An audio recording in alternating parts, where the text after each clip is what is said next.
There are questions about the speed at which scientists have been able to produce the vaccine and further questions about the precise timetable for vaccinating millions of people. Here's our health correspondent, Catherine Burns. There's no such thing as a vaccine that is 100% effective for every single person. Researchers trying to find a vaccine for coronavirus were set a target to make it at least 50% effective. This Oxford vaccine averages out at about 70%, so it's done that and then some. So how does it stack up against other vaccines? Well, there's a range. Flu tends to be about 40 to 60% effective. At the other end of the scale, chickenpox is about 98% effective for children. The important thing to remember is that this vaccine has been shown to be highly effective. Some people are asking, how can scientists be so confident in a vaccine they've come up with in less than a year? A lot of it comes down to cash. There's been a huge global effort with massive amounts of money, but also brain power. These vaccines that we're seeing now have been through all the usual processes, just streamlined. And remember, this isn't from a standing start. We're dealing with a coronavirus. Scientists have been studying them for years and knew what the possible weak spots could be.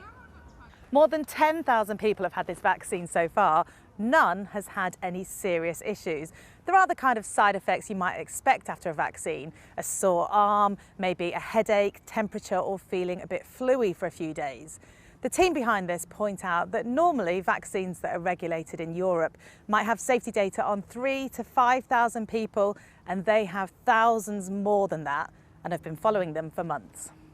So far, we've had a few teams of scientists assessing how effective their vaccines are. In other words, how good are they at stopping people from getting sick with coronavirus?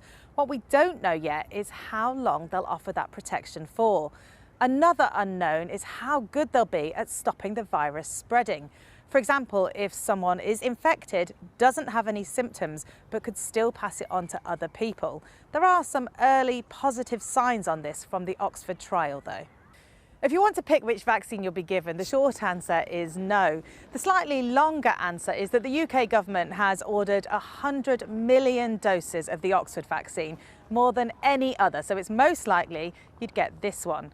The next question is when? Well, first of all, it's got to be approved by the regulator.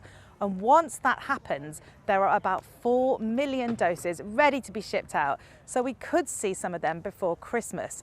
Realistically, those first doses are going to go to the most vulnerable. Probably people in care homes, over 80, and health workers.